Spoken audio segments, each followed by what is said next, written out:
All right, let's do it. Yo, good morning. Guido coming at you with a coffee talk. Hello, Pilgrim. I've got my coffee. Good morning, and I have my British morning tea. Thank you very much. I'm having to fight the good fight. Yeah, I'm an admin for a DayZ server called The Exiled. Won't advertise them, don't worry. But The Exiled, that's fine. and of course it's a North American Plug it all servers. day. There's 9 different maps you can play on, and I'm admin for one of them. Of course, the whole team is all, of course, the United States of America. So, Yeah. I mean, I am fighting the good corner with T. I have sent them all, at great cost to myself, one of these each. Approved team hug. Nice, nice. So, yeah, so it's costing me an arm and a leg to fight the good fight. But, hey, who cares? People need to understand tea. And then, of course, they come back with, well, we drink tea. And I go, yeah, I know you do. I said, I've got a very good friend who lives in Florida who drinks tea. But tea, not as is known in the rest of the world. It's your iced, sweet, with Ooh. 25 sugars in tea. Well, no. I've it's had to not cut right. back, So anyway, but I fight do. the But I good will fight. drink a sweet tea. Yeah, I'm not afraid of drinking a Yeah. sweet tea. That's for sure, man. There you go, you see. So it is an uphill struggle. Yeah. It's all about taxes and education. So there we go.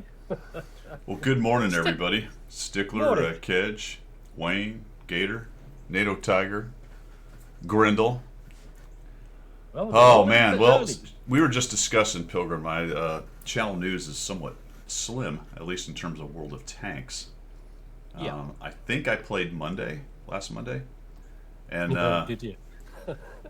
I want to say I was in the ISU 130. I got gunned down from about 2/3 to half hit points in 1.5 seconds, and I turned the game off, and I haven't turned it on since. Very similar story. Saturday was my last time of playing, and I got platooned out by an Ares platoon, and I went, "That's it. I'm not playing this."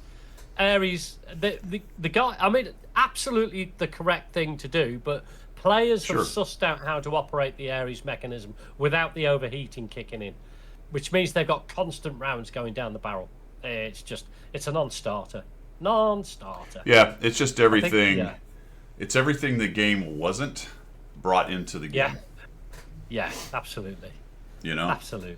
So Not an overpowered tank, but an overpowered mechanism, I would suggest. and, it's not to say that this stuff hasn't been happening, but everyone's got their limits. I mean, some people their limit got passed a long time ago and they walked away. Yeah. I'm not saying I haven't walked away. I mean, I still like the game. I'll probably play it now and again. But the damage that's done, just piled on top of all the other stuff, for me personally, is significant. I would say, especially just in terms of mentality of putting up with it and dealing with it. Yeah. You know. It's the you come back to the original reason why we play this game way back when is because it was enjoyable. It was fun. It was yes, there was an element of stress about it because way back when you were grinding your tanks to get the lines done, to get to your tier 10 and all that good stuff, but it was all an even playing field. Yeah. Now it just seems so one-sided and so frustrating that there's no longer any enjoyment left in it. So not bitching or being a drama queen about anything, Yeah. but it is like that. I've invested this much years, as you have, into this game, so I'm not going to drop it completely. But it's just something I might consider one evening to do, 20 minutes, half an hour in the game, a week, if that. I've got Yeah. other things to do that I have more enjoyment out of. So, unfortunately, that's the way it goes. I mean, guess, eventually that's any the way they game take probably it. gets that way, right, Pilgrim? I mean, Yeah, of course it you does. you always eventually, but it's been impressive how long this one's held my attention.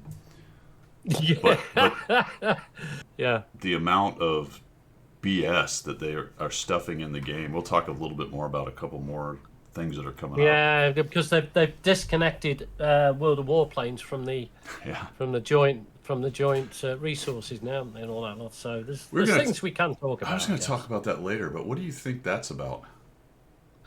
I don't know. I don't think World of Warplanes is making an impact. I think they've got. Which seems like you they've would got keep that it attached. That seems to me. Yeah. That seems like I thought that was the reason they kept them attached, because they knew that it was such a niche, little, small game that they kind of needed.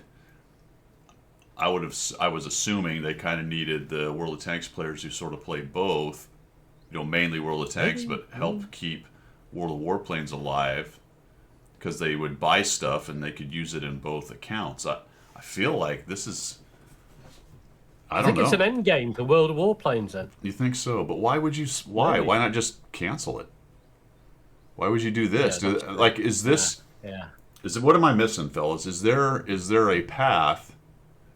Is there a logical business case or path for cutting these two apart that will make World of Warplanes better for them monetarily? This is what I can't wrap my mind around.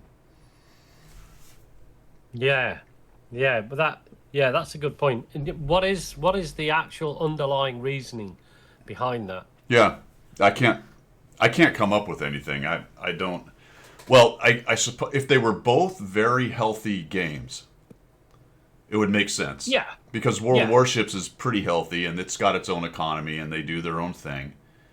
And it might be, I guess there could be an argument for if you split them, then World of Warplanes could do more different things that are just World of Warplanes. Because right now, whatever you do there kind of affects here, depending on where people buy their gold and stuff like that. Yeah, that's the point, isn't it? I mean, if you've got shared resources, what is the temptation to use your World of Tanks resources in World of Warplanes? I mean, unless you're like Pilgrim, who used nearly 1 million XP of his World of Tanks without realising to get his Spitfire, and then put a ticket into Wargaming. When all my XP had disappeared from World of Tanks, and Wargaming went, suck it up, Buttercup, unlucky. I mean, maybe it's this. I didn't think about this because gold is shared. I never really thought about it. So I could have gone into World of Warplanes and bought a couple, Tier 8 premiums and just raged around Absolutely. World of Warplanes and Tier 8 premium airplanes and not even worry about grinding. So that could be part of it. Could be that they see that there is an opportunity to make more money because people have to have a separate gold account for World of Warplanes. Yeah, possibly. I don't know. Yeah. Depends on depends on the numbers of the player base. To be honest, I would assume if they've got a big enough number for that to happen, then they must have done the calculus. But again, you don't know, do you? So what is the thinkings? What is the thinkings, guys? Yeah, I uninstalled it a while ago. It's not. You're right, Grindle's not a bad game, but it's a bit of a pixel snipe situation. Yeah, at and least it's a for lot me, of bots, it was. as he says. Yeah, it's a lot of bots. It was all right. Yeah, so that's going on. What else? Channel news. I was just telling Pilgrim that I finished the roof part of my project of the grill cover 9000 that I'm building. It's gonna be an epic result. At the very end, we want pictures of star-spangled banners everywhere and cheerleaders with pom-poms doing the old dancing round the whole thing. You know what I mean? All right, so here's I got to get into the gory details though. Grill bunker. Okay. I was actually discussing with my buddy that was helping me do it. We're gonna have to start digging so we can dig out the bunker underneath it. So with a water pump. It's about 10 by. The posts are about 10 feet from each other. Okay. In length, and it's only probably 8 feet wide. So this is not a huge thing, but there's 4 4x4 posts in each corner, and then the front ones are higher and the back ones are lower, so it's got an angled roof, so that the rain runoff will go into a area of my. Is that rain? I hear you say, or snow? Rain only. No, it's only rated for rain. It's not rated for snow. Okay. Yeah. I did have to be careful about not getting in the neighbor's yard, Wayne, but that was a temptation. I have a great relationship with my neighbor, and it's good, too, because it's way too close to the fence, but that's a whole other subject. Is the fence finished as well? Fence is finished, yeah. Okay. So, it wasn't a whole lot of planning going on, right? I was like, let's sink posts, and then we'll just buy some wood. We'll frame it in, at least as far as the headers at the top go. Then we'll put 1x4 slats across the top, and then we'll just screw some metal roofing on it. Easy peasy, right? Well, Easy peasy. Yeah, there you go. if you don't research stuff, and you don't Why do would you? you Why don't would do you? a drawing, you just figure you're gonna slap it up there. You might run into a couple problems. The posts are easy; you just sink them. Putting the headers up there across was a bit of a trick because I didn't really consider how I wanted to do it, whether I wanted them to go wide at the front or long this way, or how they were going to situate. So we did that on the fly, got that figured out. So it's a good thing it's not load-bearing, Wayne, or not really structural in any way. It's really just a fancy pergola with some metal on the roof. But the metal on the roof is the big problem, Pilgrim. Why would the metal on the roof be a big problem? Well- The weight? No. Oh, actually, nothing special. I don't know if this happened last time when I told you guys, but I did cut a board short. Did you really? Oh yeah, because I've just come up with an ism. what's that? I've just come up with an ism. What's that? A Guidoism. What's that? A Guidoism. Okay, so a Guidoism is something that is attempted to be done that is quite complicated without any research whatsoever. So you've Guidoismed doing it. There we go. It's an ism. Yeah. You've now become an official ism. Yeah, you don't. It's a lot of math, man. Yeah, it's too much struggle. mean, just look at it and go, yeah, that'll do. Yeah. Using the royal measurements of inches and whatnot for math is not easy. Yeah, it's hard work. So we got the post in, got the frame around the top, figured that out. Had to do a little bit of sanding on the 4x4s and some other stuff because now it's at an angle. So if I'm going to put the slats on flat, I had to kind of sand down a few You had areas. to do the angle thing, yeah. Some yeah, other yeah. crap. Got the short board, went and bought a new board, put that in. Had to wait a week to get him here because I tried to put the 2x6 up myself. I have some course you clamps, but it was just a complete pain in the rear, and I wasn't quite strong enough to hold it where I wanted it. And so I clamped one engine, and I tried to lever it up, but then the clamp fell out, and then I clamped it again, and then I realized it really had to come from the top because you try to come up from the bottom because of the angle, it clicks into the header, and I couldn't, the whole thing. Too complicated, isn't Yeah. it? Too complicated. So we get that all done.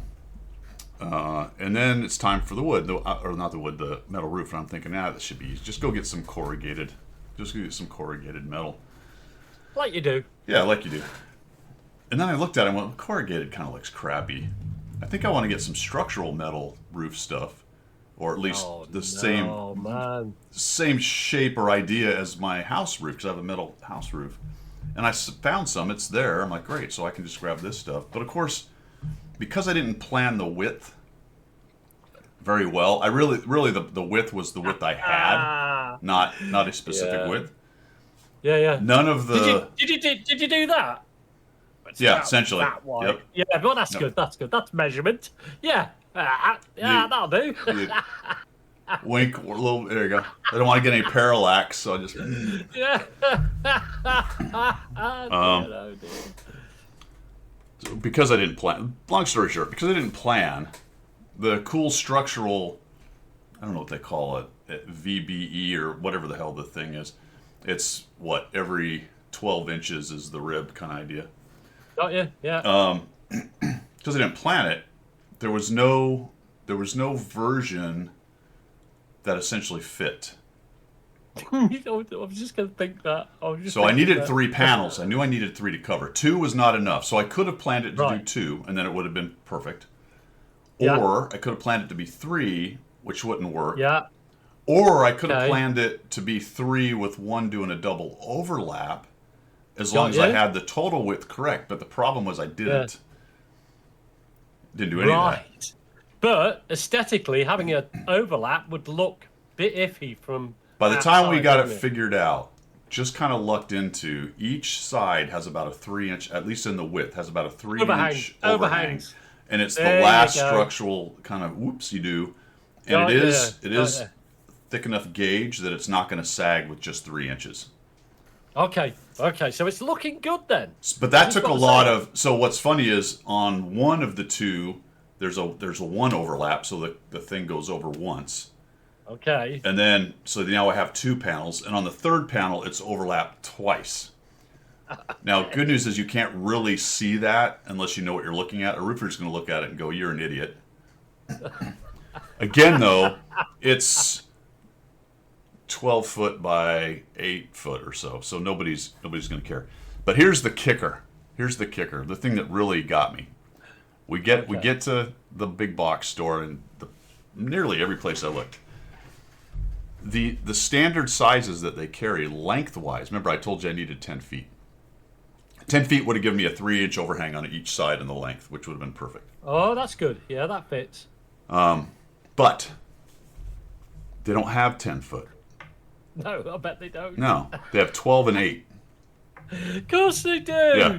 Why would they have a 10-foot one? Nobody builds with a 10-foot. Now they do. I Nobody could does. order a 10 foot from Home Despot, but I had to order 10 panels minimum to do that. I don't need That 10. is not happening. Yeah, I don't need That 10 is not panels. happening. Then I started digging into these kind of bespoke metal fabrication people, and there's a bunch of them. They'll ship them anywhere. But wow, $100 Prices. a panel. Absolutely. One of them's like Absolutely. $109 a panel plus shipping and 3 weeks. Jeepers. What about a 12-foot and cut it down? So that was the plan. So, We eventually got that.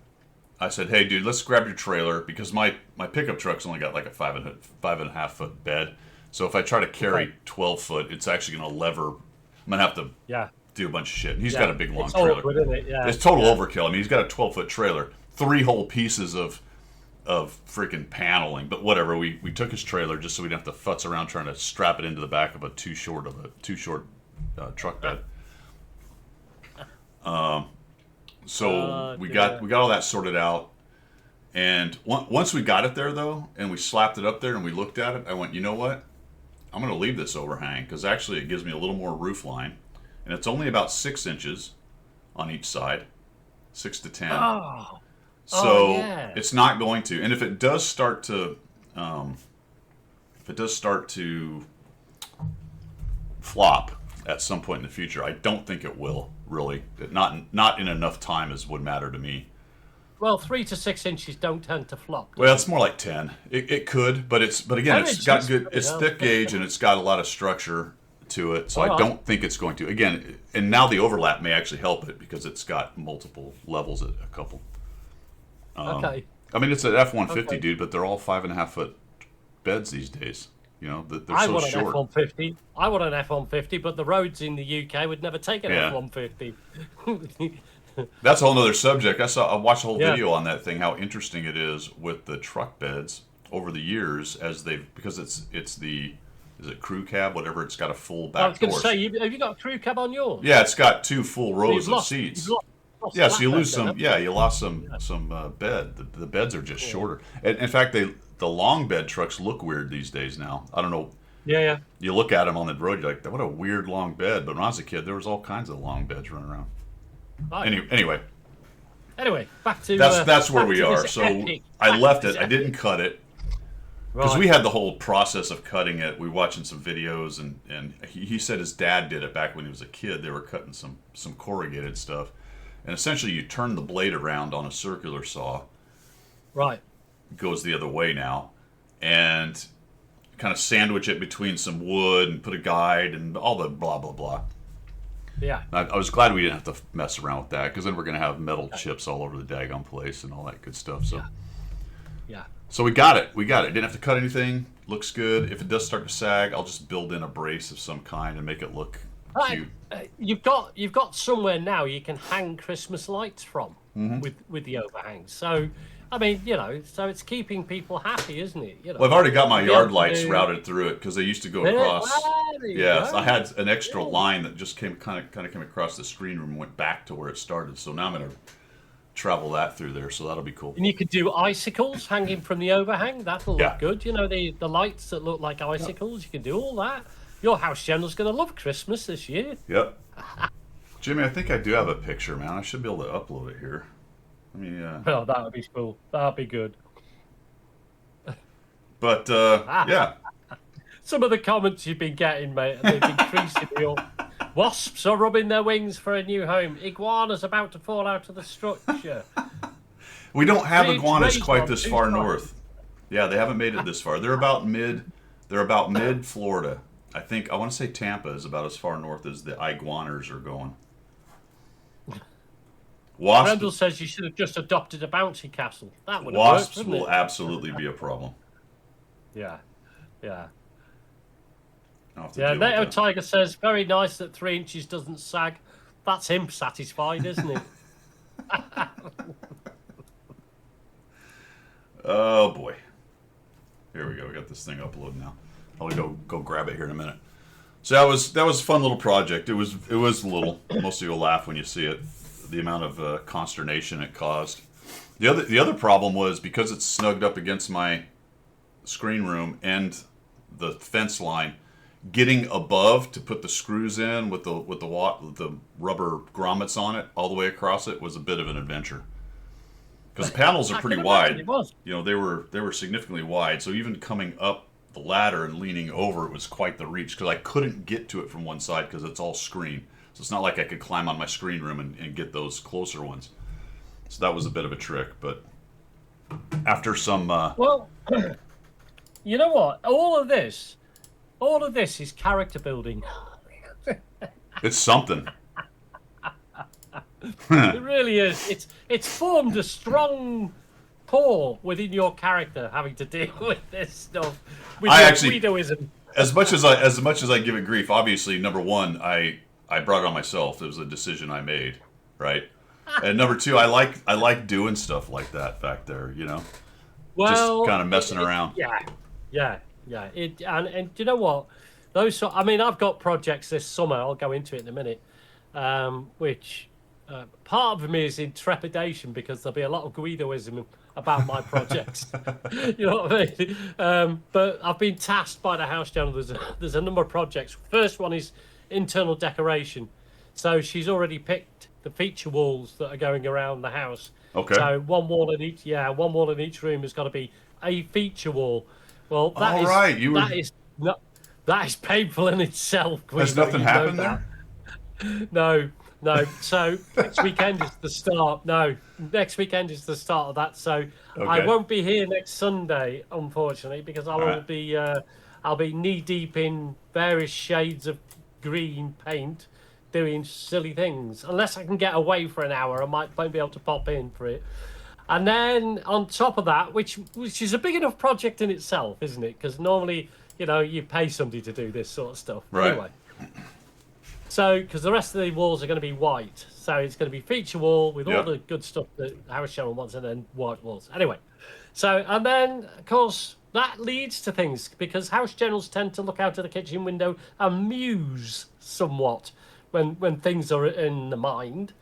And lilac walls, exactly, Wayne. And so then she went, the shed and the fence need a little bit of tender loving care. I said, what does that mean? What do you mean? Yeah. So what happened yesterday, we had a delivery. And what was delivered yesterday was a handheld sprayer, for want of a better word, that you put your liquid creosote in or whatever, and then you spray all the wood in your house, garden, whatever, so it gets water treated or whatever it is. And that's not a good job either. That's not good. Oh, you're just gonna.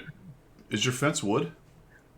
Yeah. Okay. And then, well, the bottom one isn't. We've got that screened off, but the sides and the shed and everything else. And then Are you gonna stain it, or you're just putting a waterproof cover on it? put a waterproof stain on it, so not stain, yeah. turn it dark brown, but it's got a bit wishy-washy over the 3 years we've been here now, so it needs a little bit of colour with it. So that's getting done. Yeah. But then, of course, she's still musing out of the window, and you know where my shed is, you know full well. Yeah. Down the side of the shed is it's all grass, but at the back of the shed is where the bins, the trash cans sit.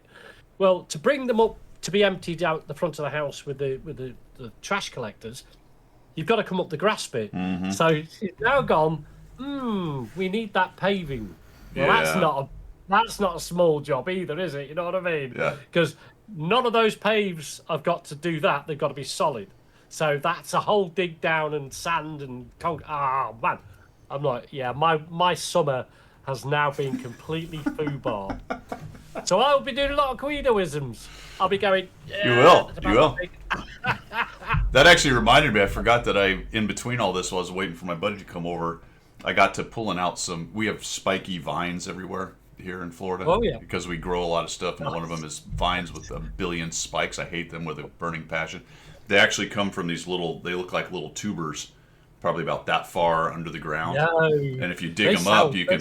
But there's so many of them scattered around the yard, and they're hard to whack them all. So I end up just cutting them as they approach, or as they come out of the ground, which of course doesn't kill them. They just send another sprout later on. But anyway, I was cleaning some of that crap up, and then I remembered that I have several sprinkler heads that need attention this spring, so I started digging those up. So I have all kinds of projects going on. Do you know what? When you sit down as a bloke, as a chap, you sit down and you think, oh, this summer's going to be quite nice. If the weather's good, I can get this done. I can go and do these things. And then the whole world collapses in because the House General has this musing period Yes. where she has time to stop and think. I mean, how can you keep the House General so busy that she can't stop and think? Can't do it. Can't do it. So your That's life why you is just never send your them own, off is it? to do something. Yeah, Because musing is the death of masculinity. I can tell you that. that was obviously not the picture I wanted. That is definitely not the picture you No. wanted. Excuse What's me. going on here? Where is my picture?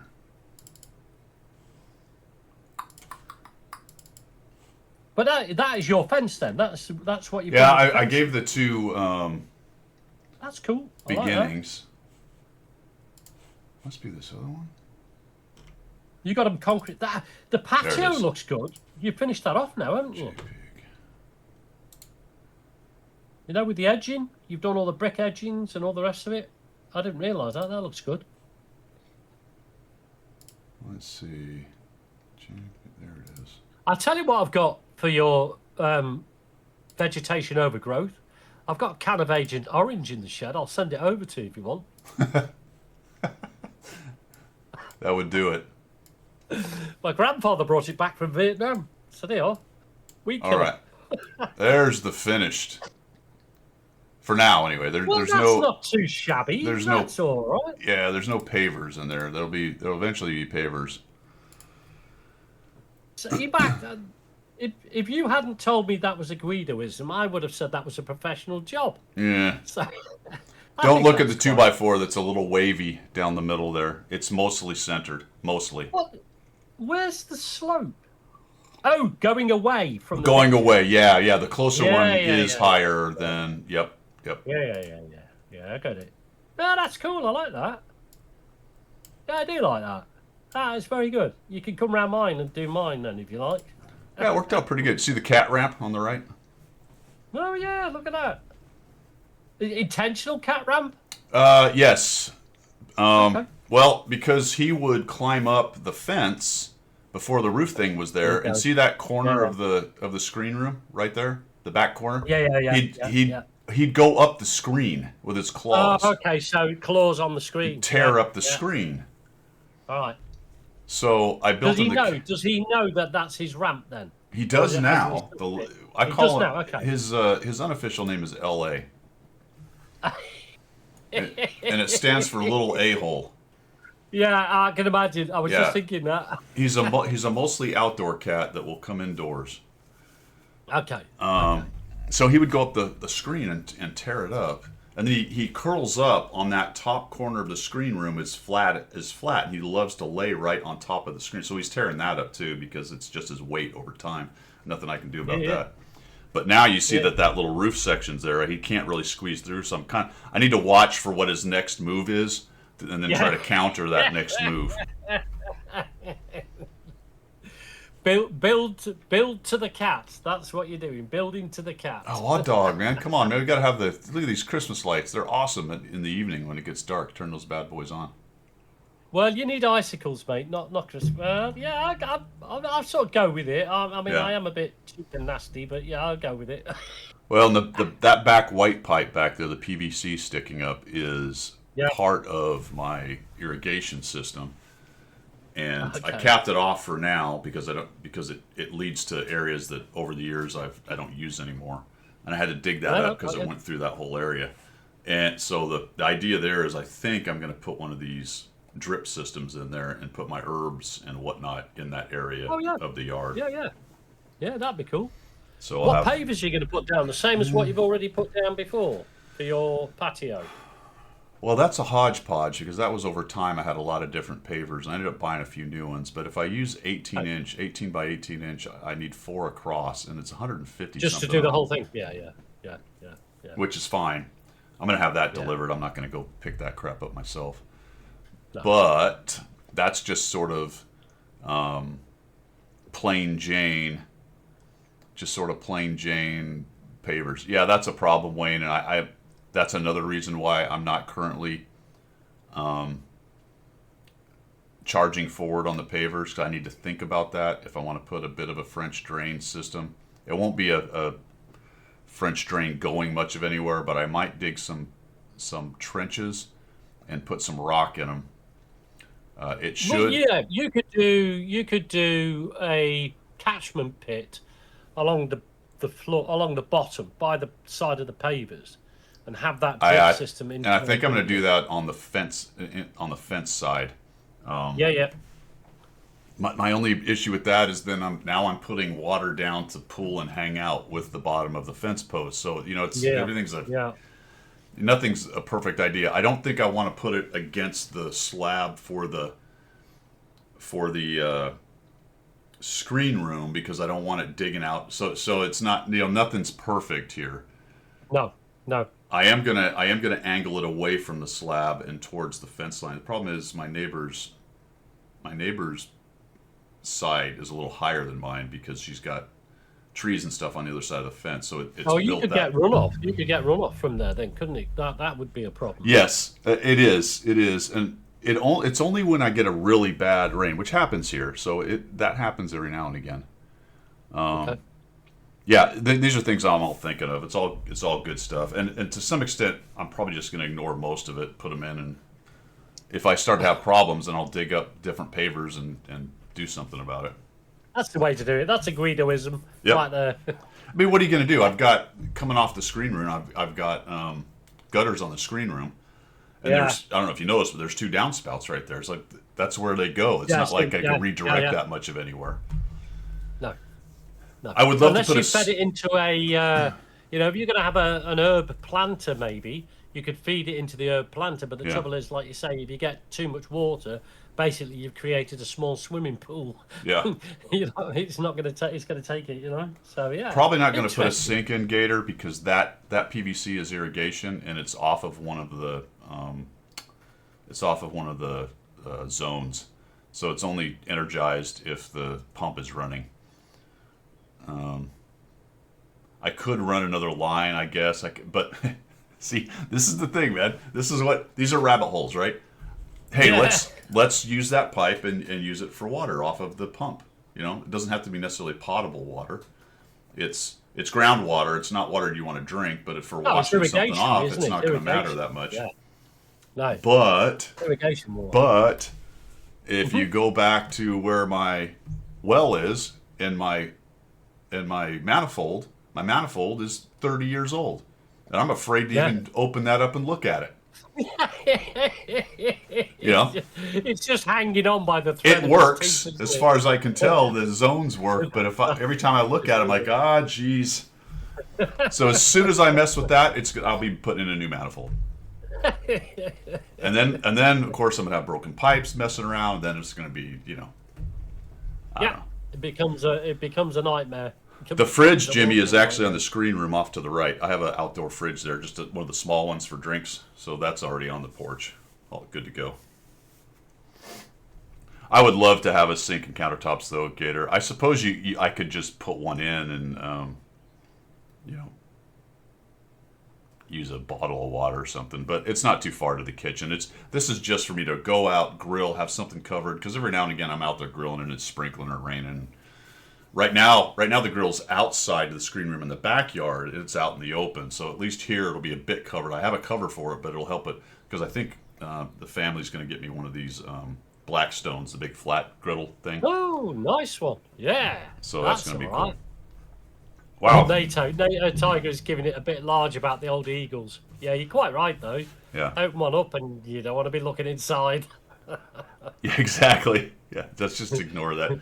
So anyway, today on building stuff talk, yes, World of Tanks building stuff. grill talk. Oh man, channel news. Well, World of Tanks wise, I did. So despite the fact that I didn't play very much, I did finish the Kreslovsky. Okay. And had a That's decent, out of the one. Yeah, I had a decent little run with it at the end. The old Kreslovsky. It's not bad. I mean, it's a heavy tank. What are you gonna do? Where is this silly thing? Does anybody else play this at all? The Kreslovsky? Who's it? Any Kreslovsky connoisseurs out here? This guy right here. Goofy tank. I had a good run with it at the end. I ended up at 57%. No, 56%. Oh, that's right. Well, I was going to be good. 57, but the Ares gunned me down. Finished front lines. Wow. Did you make good money? That is insane. What do you mean finished front lines? It's still going, isn't it? I'm not, yeah, still going. It's still going on. What does Oh, are finish you mean? talking about like the awards or whatever? Big money. Good, good. I don't need it. I have 138.9 million. I think I'll be all right. Yeah, just for a bit. Kreslovsky, like I said, did decent. 56. This is one of the few in the recent past that I've finished at over 1,000 experience a game. Only 1,900 That's not damage. too shabby. That's Yeah. all right. Yeah, 1,900 DPG. Armor wise, 0.65, not bad. It's actually decent armor for a tier 8. You know, because it sees obviously 9s and 10s. So if a tier 8 can still hold on to a 0.65, that's okay. What else? 41% survival. Accurate gun at 77%. I did like that part about it. It was nice to have a Russian tank with an accurate gun. So that was cool. Good. Frontline Ares 75 were sparse. Really, yeah, we talked about that last week because we weren't sure. More popular was the E65 Quilling.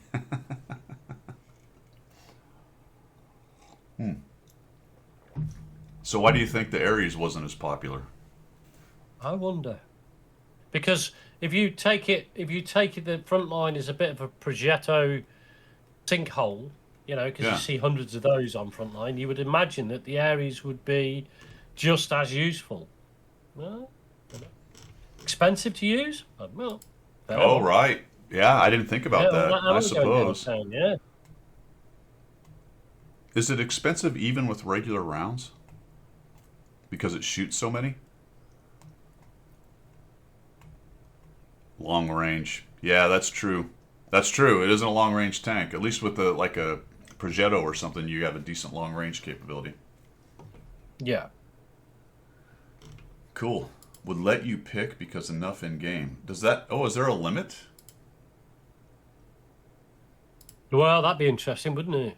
That's what I thought, Grendel. I thought the Ares you were better off just running regular anyway because there was such a small boost in premium. You might as well just run the regular. But that's interesting. I didn't know it did that. Does it do that with every tank? Like if everyone tried to play a low, would it limit them? Not that everybody would, but just hypothetically. I haven't played Frontline in so long. Cool. So yeah, that's where I am with this. In fact, the next, I don't have any tanks now above 60 battles that I'm in my rotation. I'm sort of putzing along with the Object 752. Right. That's sitting at 60 battles. These are all tier 5 or lower, so they'll never get to 100.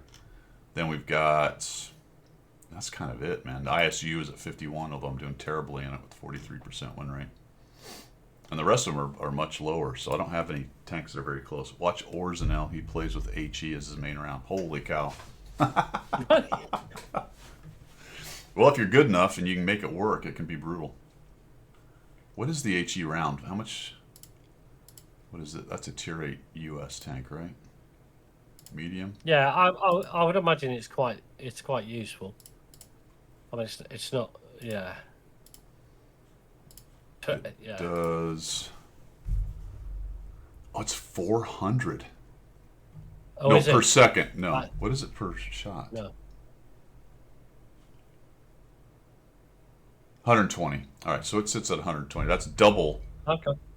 the other 2 rounds. So 120 per shot. 400 damage. 400 per second. You've got to say. Sheesh. You've got to say, the whole mechanic is broken. The HE is like the old pre-nerf HE. What do you mean? It has the old mechanic? No way. You're kidding. Is that true? That's why it's a big number. Why on earth would they do that? Is that an oversight or what? Does it say something about it?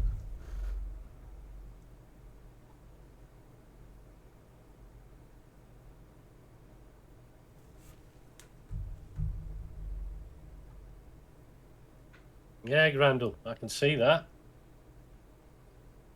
So where's that written, Gator? Is that just something you've noticed, or you got it off of Reddit, or is that written somewhere? Did they say that they were going to do it that way? That's crazy if that was a planned thing. Absolutely insane.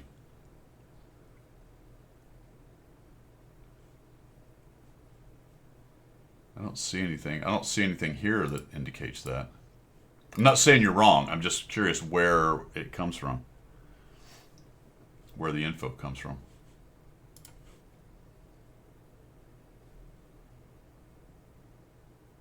Does not depend on the distance. Purchase. Alt edition information. That is a good point. Actually, yeah, they changed the TSAC line. It's the blue HE. Isn't Oh, right. So that it's that kind of shell. The blue ones do that? Okay. All right.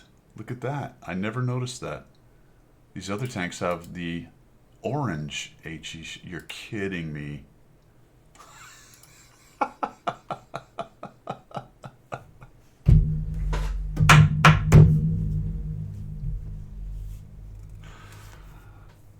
Dude, they just never fail to be stupid. No, not at all. Why love would it, you don't do they? what on earth? Why would you do that? That makes no sense. So all of the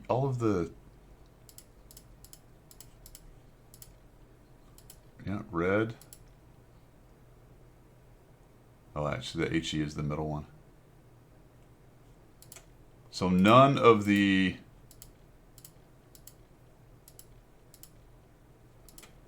no, nobody's got a blue one. So who has the blue shells? Which ones have the blue shells? The Tessac?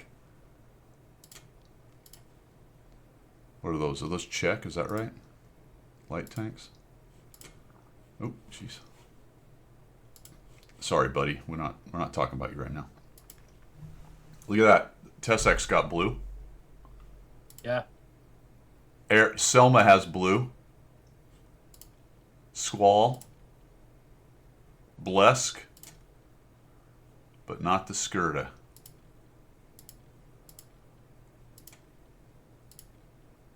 Wow.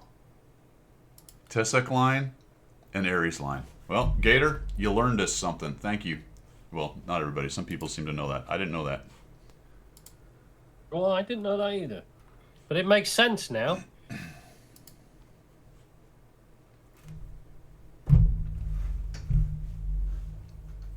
I'm dumbfounded. Yeah. I am flummoxed. My oxes, Flummoxed, yes. my oxes are flummed. SPHT. Don't know what is that? A tier 9 medium? Is that right? US? Or is it heavy?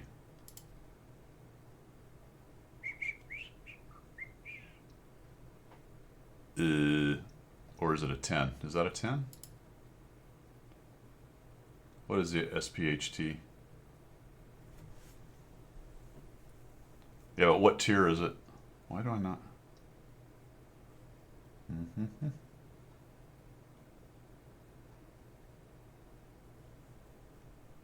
It's a 9? Why don't I? Do I not? Oh, I don't have that. That's right. I didn't get that. So we're going to have to do it this way. Tier 9 SHPT. Heavy tank. US. There it is. Click on it. I don't know, am I going to be able to figure this out doing it this way or not? Probably not, because I can't see whether it's blue or not. Can anybody confirm?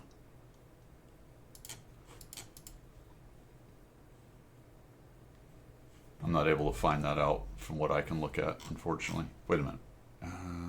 Nope. This is one of the weaknesses of the of this thing is I can't. Oh, preview. Will preview do it? No. Get the same view. The gun. Nope. The gun data won't do it either. Alt. Nope. Dang it. Feed the dog. Can you feed the dog? How's that work? He's going to eat that bug. He'll be fine.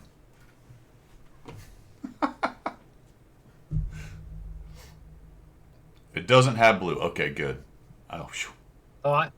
Phew. Well. Shall we shill? It might be a good idea right now to shill. Let's shill. Uh-oh. Uh-oh. Uh-oh. There we go. All right. Just about. We're weakening, Pilgrim. Yeah. You're gonna have to do that battery thing. I'm just going to wait until that battery bursts and I get battery acid all over. That's the plan. Do you know what? That's not a bad plan. That's a Guidoism there. That's right another right Guidoism. Yeah. All right. Well, if you like Shermans, I got some good news and some bad news. Good news is you can buy some Shermans. Yeah, why stop with one? Yeah. Buy as many Shermans as you want. Yeah, exactly. Bad news is, from what I can tell, you have to buy a package. Oh, do you? Oh, that is bad news. Yeah. And you can get them for gold, too, if you go into your client and go to the store. But they're all packages. So, unless I missed it, I don't think there's any way to buy just one of these Shermans without getting Days of Premium or gold or some such thing. Okay. Which is dumb. So anyway, there you go. Like I said, though, you can, if you want to use gold for it, just go to your store. Click on this Sherman stuff right here. Sherman Legacy. Yeah, it's right here, the one that has the gold on it. Click on that, and then you've got all kinds of gold packages. So you can pick up one of these Shermans if you don't have it. But like I said, you're like 21,000 for all of them. This might only have the Shermans, or no? Nope. You also get 90 days of premium and 3 million credits. So yeah, so you can't just buy the Shermans. It's crazy. Well, it is crazy, isn't Yeah. it? What I mean, That's whatever. We've also got for frontline, looks like they've got the old Renegade. The Renegade is still, I think, a pretty good frontline tank. We've got the Toidle and the 274 Alpha. And the 4190, the Black Dog. That's Watt Salute. The TL7's out there. CS52 Charlie. The Lanson, which is also a decent frontline tank, mobility and pretty good gun. That's that. There's really nothing else, man. That's the whole shilling. That's the whole shill. not a lot. There isn't a lot there. I really don't understand why. Why would they not just sell just sell the Sherman, just the tank? Why does it have to be a package? Why does it have to be a variant of it? Yeah, that's a good question, actually. Well, I like all the variants, like sell them, but they're all premium tanks. Yeah. You can't just buy the tank. I don't get that. You know what I mean? Yeah. Yeah. It seems to me, and perhaps I'm just not a marketing genius like they are. It seems to me that you limit the amount. It seems to me that you limit the amount you might sell if you could just offer it for just the tank. Yeah. Yeah. Like somebody who's a collector who's been playing the game a long time probably doesn't need all the other doodads with it. No.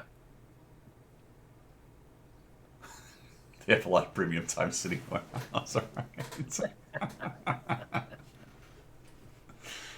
Oh, it's just sitting there moldering, Grundle. It's like 90 days of premium time. If it sits for a month, then it's only like 85 days of premium time. You know, you lose That's what it is. I mean, you lose a day for every few weeks it sits unused, you know? OLS tokens offer the Kanonen 105. Have some rentals. Been testing. Good. Oh, I like the 105. That's a really good casemate because of its speed. It is a good. Yeah. And its gun. It's got a great gun, and it's got the speed to get around. It really is like it's a little bit like a Tier 8 E25. It's just obviously bigger. Yeah. So it doesn't have the stealth that the E25 has, but in terms of mobility and firing, it gets around pretty quick. It's actually got a decent reload too, doesn't it? I was going to say the reload's fairly decent as well. Yeah. I want to say it's pretty for its alpha. I think it's pretty good. Yeah. Let's see, it's Tier 8 German TD Kanonen.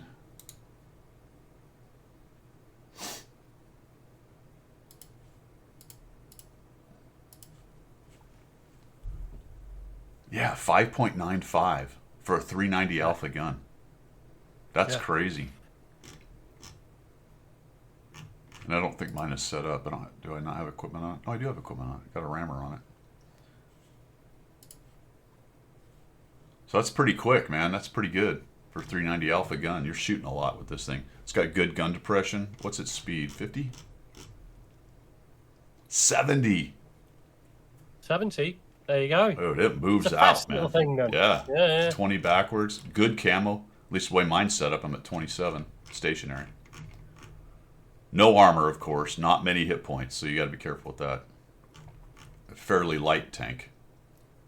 And but fairly nifty to get around. That's the thing. And its gun azimuth is decent. It's 15 degrees each side. For a casemate, that's pretty decent. Yeah. Yeah, I liked this tank, actually. It didn't bother me at all. I finished the 100 Battle Challenge with it. What did I do with it? Yeah, I did all right. 59%. Good little tank. And if you can get it for free by just watching some OLS, you're good to go. Yeah. Good to go. All right, man. We've been at it for an hour. We're going to come back for subjects du jour. I need some more coffee, though. Just about out. Yeah, I'm nearly finished my tea. I got to go turn off my Christmas lights on my grill station 9000. Do it. 5 minutes. We'll be right back.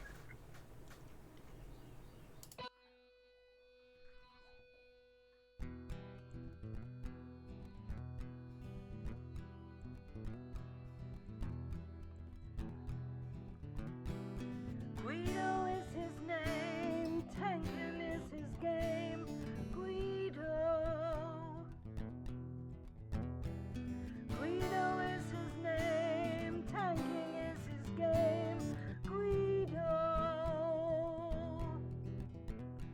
Now in the shadows came a mysterious chap who spoke in a tongue with strange dialect.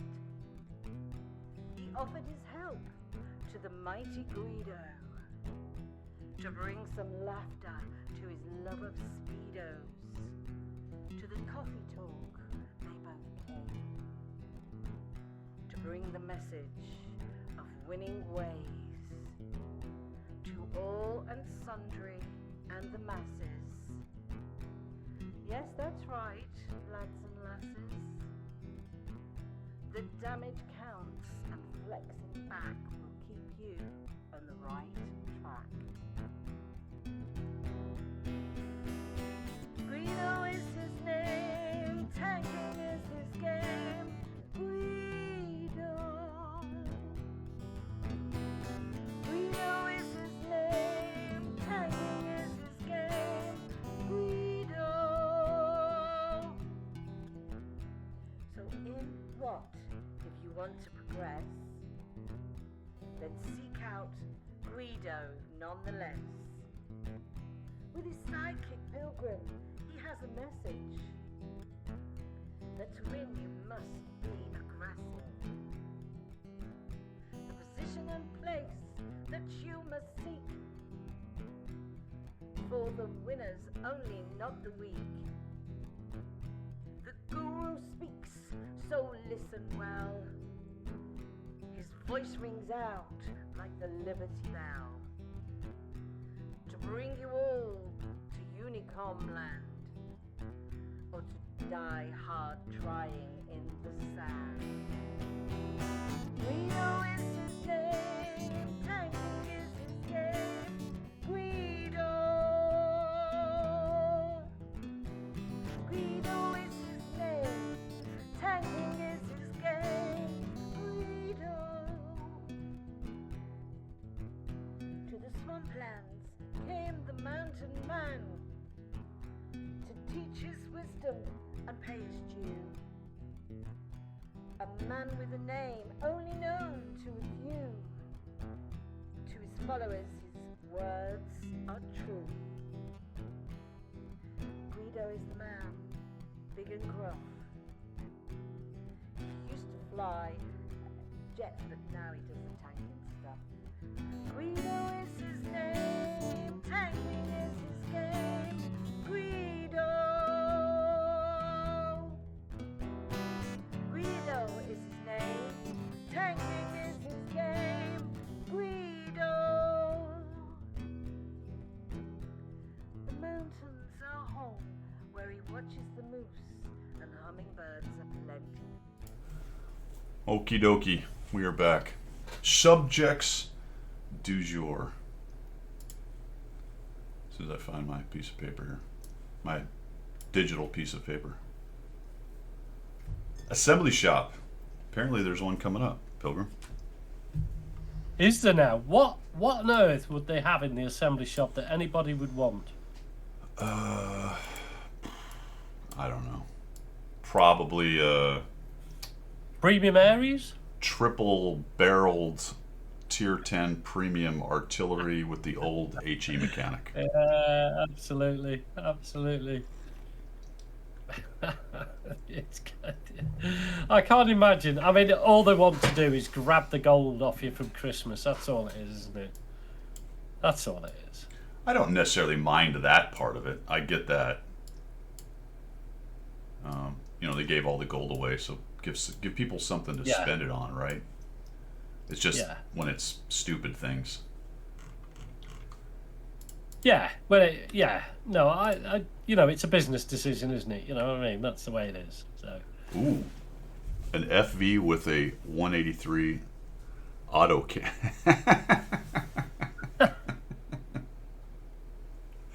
Now, see, there's an event. There's an event. There's a built-in. There's an event right there, Pilgrim.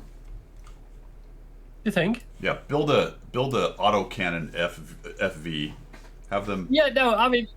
And then make it an event. How much do you want to ruin this game? I mean, yeah, let's go with that. But make it an event, kind of like the Harriers and what's his face thing. Yeah, come a booch, come a bitch, come a bunch. All right, let's see. Oh, there's There's a really interesting thing going on in RU, because I sort of just said what it was. Let's get this going here. Okay, so we've got... Sorry, but add it. Yeah, we'll do that. Yeah, I'm sure they will. All right. They're messing around with their exterior. This is on What Are You, unfortunately. They're messing around with their exterior window or exterior filter. You know how their filters are not great? Right. That would be nice. Yeah. But that's not for us. We don't get... Check this out. No.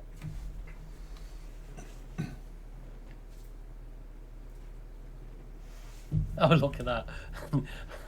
A tier 10 Swedish artillery. New artillery, guys. But again, What Are You? This is not us. Yet.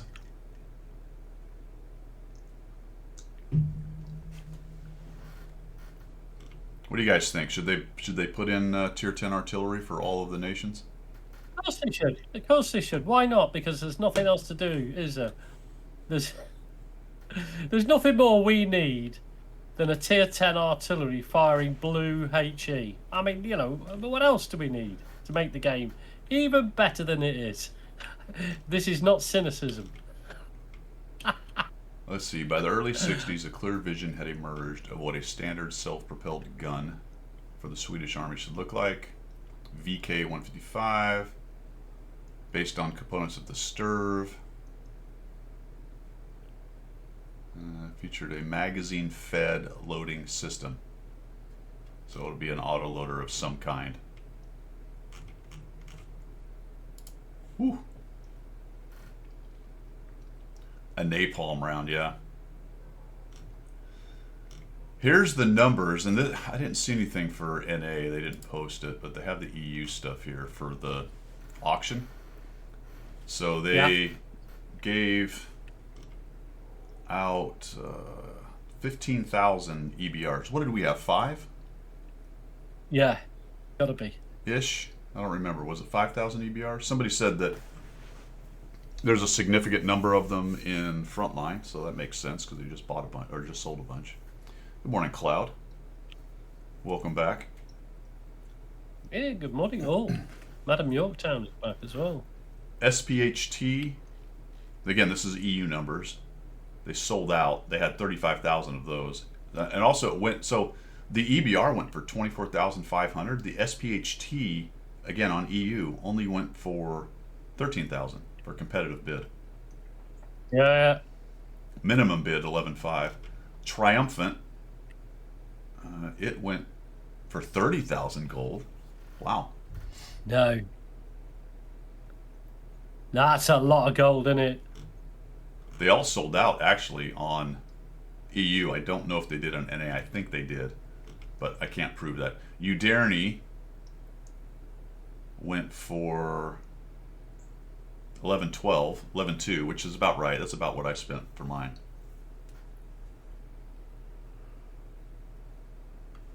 You still haven't played your EBR. Wow, it's actually pretty good. And then Mysterious Container. The Mysterious Container is they sold 300,000 of those. You've got to say when it comes to monetization. Sorry, they had. Was it? I thought it was unlimited. Wait, what does that mean? Total quantity 300, purchased 120. Huh? What, 120,000 purchased or 120? 120,000 purchased. I don't understand this. Right. Status unlimited, technically not sold out. Total quantity 300,000 units, purchased 120 of 300,000. Well, that doesn't sound unlimited to me. No. Total offers were they completed. Huh? I'm not tracking that. Oh, Madam Yorktown. We'll talk about that in a minute. We're getting there.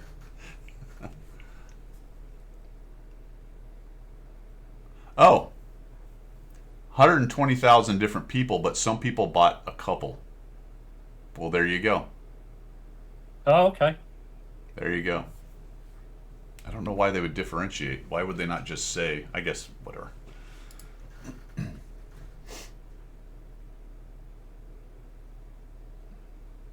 Total offers were 300 and they sold 129. Okay, well, that's the opposite of what Madam Yorktown said. See, this is what I'm saying.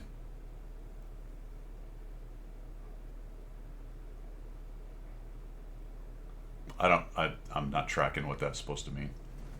If it's unlimited, then total quantity shouldn't matter. Unless But they total weren't allowed quantity. to buy more than one. Yeah, that's what Cloud said. Anyway, that's a mystery to me. Unknown. Stream team. Here's a new map. The Peaceful Atom map. Now it's cool. It's big. 1,200 by 1,200. I like big maps. Yeah. Let's go with that. Nuclear power plant. Cooling towers. Prominent landmarks. Are you ready for it, though, Pilgrim? Oh, The unique No. mechanic of the map is also tied to the nuclear plant. of course it is. Of course it is. It's going to be a trigger point. So you're going to do something or hit something within that space, and then something's going to happen. Great. It's going to melt down and all the tanks will turn into butter. Yeah, lumps of metal dripping.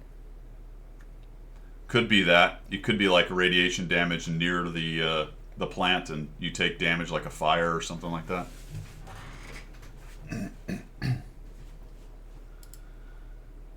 Man, this is coming, by the way, Pilgrim. Well, I hope not. You know what I mean? The unique mechanic for a map, not just the ones we have where an airplane crashes or whatever. Oh no, I get it. Yeah. No, I understand. Elevators, Yeah, I mean, you know, trains. yeah, What are some of the other yeah, things? you I don't know know. I mean, the game is morphing into something incredibly different to what we started playing, Yeah. and you know, you can go with it, I guess, to some limit. You can go with it, but at the end of the day, it's not what we started playing, and it never will be because things change. We know that. Right. But let's not change it so you alienate a third of your player base. Why would you do that? I mean, you know, I don't know. Yeah, I mean, maybe it's I don't know. maybe Maybe I'm just too old to play the game. yeah, maybe they have that. data that says that keeps people around. You know, don't know. Yeah. T-13, Yeah, you know, Tier 10 Russian heavy tank, 590 alpha. Jeepers. I know. Sheesh. And I bet, yeah, you're just gonna say, haven't you? 350 turret, 150 highly angled. Looks like there's some kind of interesting spaced armor on the front. Not sure what's going on with that. It says it's highly angled, but I don't see it in the picture necessarily. I just see these plates strapped to the front of it. Does that spaced armor, highly angled space armor? Okay. Well, I think these. I can't prove they're spaced armor. There's some kind of metal plates strapped on it. I think there's actually angled armor behind those plates. At least that's what the write-up says. It's got 150 hull armor angled and 350 turret armor. Drops 590. It's got a 15.4 second reload, 0.41 accuracy, -8 gun depression. It only carries 30 rounds. Holy cow, that's not very many. Although, getting through 30 rounds in a battle in a cyclical gun at 15-second reload, you're but probably and a not. big hitter. You'll probably be fine.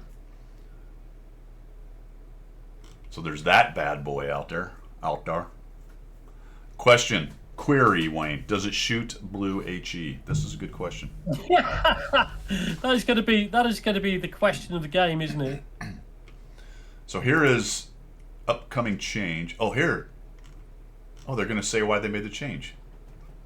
All right. All right, see. that's interesting. Let's find out. That's a first.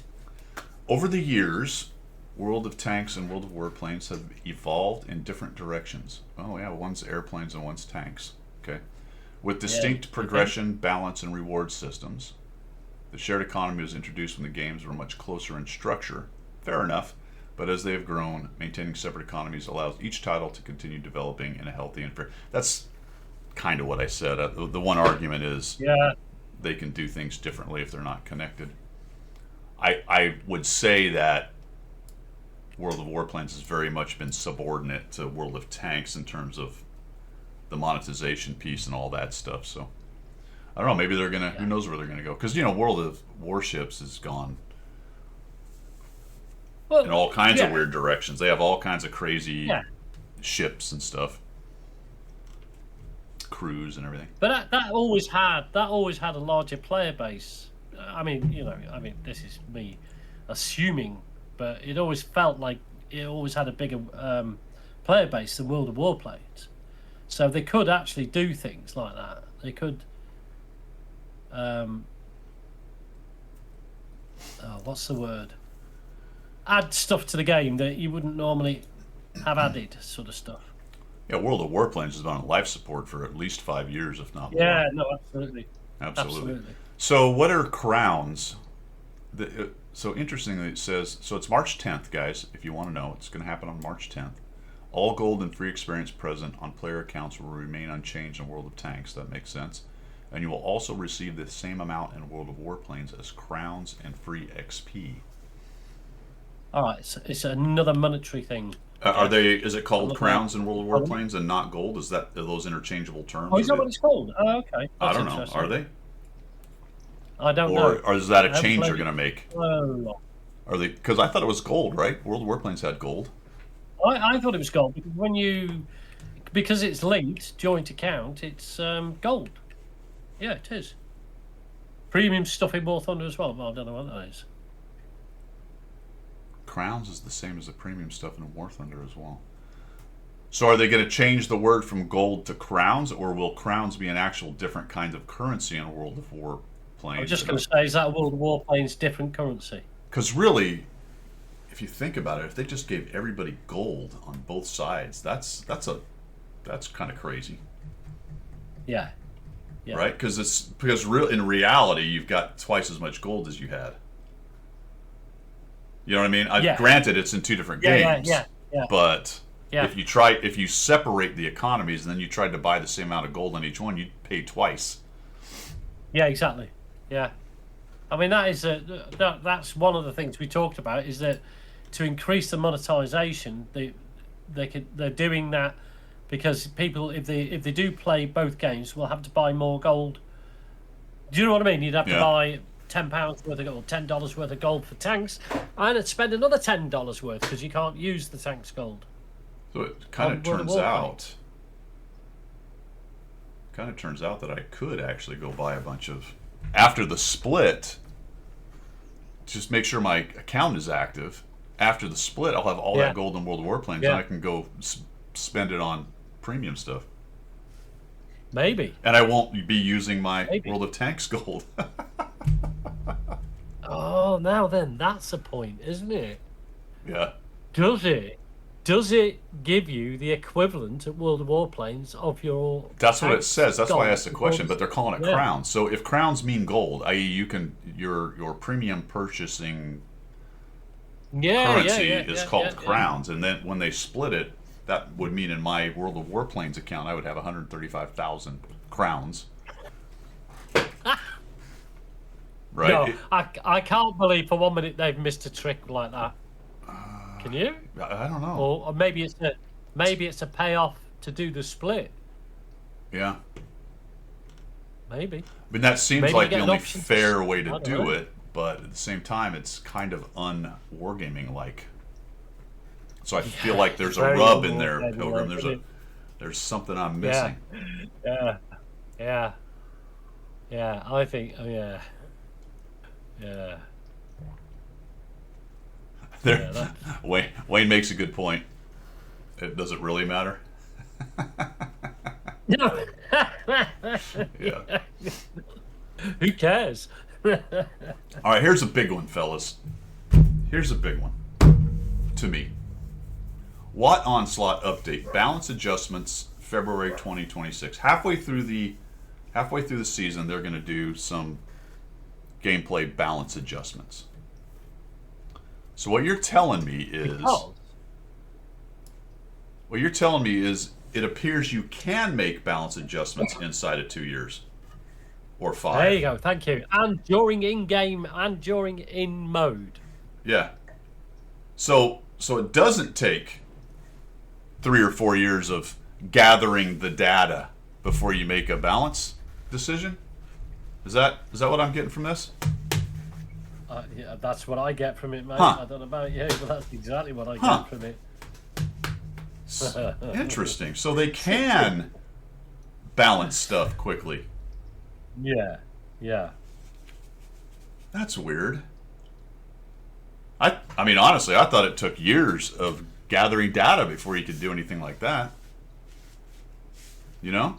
Now, yeah, right. Well, obviously not. Obviously not.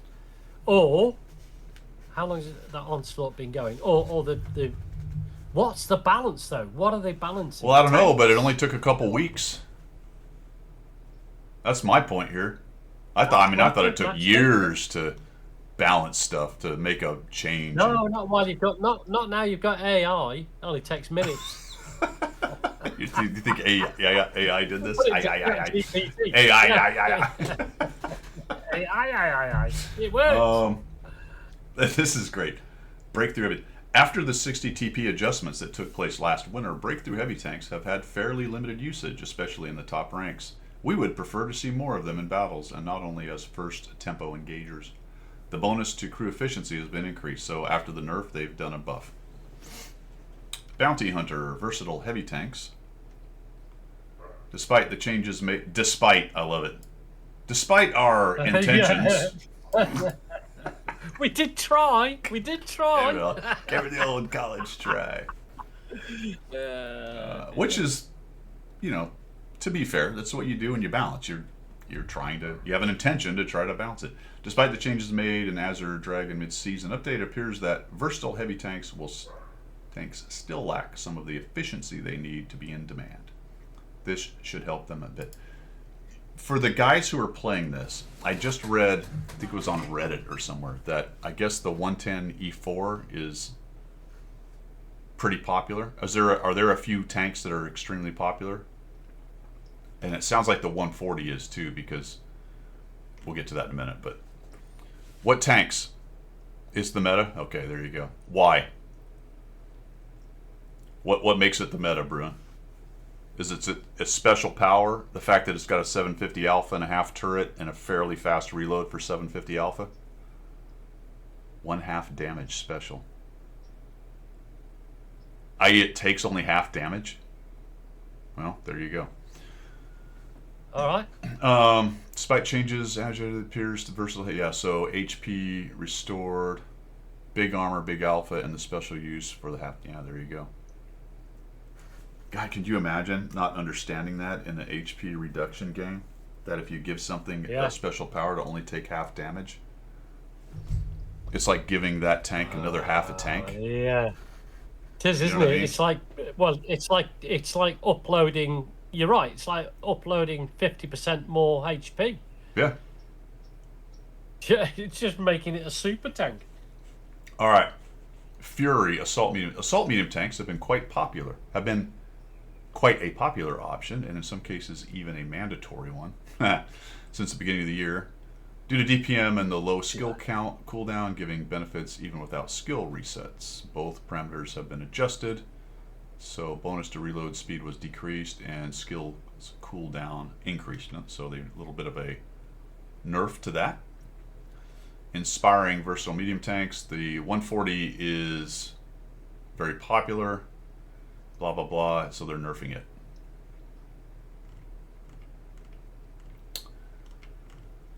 Cloud, here's the problem, my friend. My opinion only, could be wrong. I often am. The players who like Onslaught are there. There's no inspiring, I think anyway, a decent sized chunk of pub players, because that's not why they play the game. They don't play the game to play Onslaught type games with all the powers and the power ups and the magic stuff and all that stuff. There's a significant chunk of the player base who just enjoys the basic game without all that stuff, and that's been the draw since the very beginning. It's, in my opinion, that's a great statement to kind of talk about and explain why so many people stayed with this game for so long, because the base game is so good. Yes, because it gives you. It was never about skill based. It was never about magic powers. It was always about, you applying yourself using the tactics and the mechanics of the game to the best effect and best advantage. And it was simple. It was simple on that respect. It was always complicated in other respects, but it was simple. No, you make a good point. It was simple because there wasn't all the extra crap that's been strapped on the essentially what is the engine of the basic game. Back when we had, and again, I'm not saying go back to the past because everything was hunky-dory and better. That's not necessarily my point. But you had, 3 skills: repair, firefighting, and camo, I think. Yeah. And so what you had was a really good base game that, in terms of the maneuver and the positioning and the managing your exposure and the hit points you had without any hit point recoup, and mistakes mattered, Yeah. If you got, for example, in the past, if you got your engine damaged and you burned a kit, you're done. If you get your engine damaged again, you're playing the rest of the game with a damaged engine. Yeah. So paying attention to that, and maybe even being good enough to shoot at where the engine is, that was important. Yeah. Yeah. Ammo racks, all that sort of good stuff. So absolutely.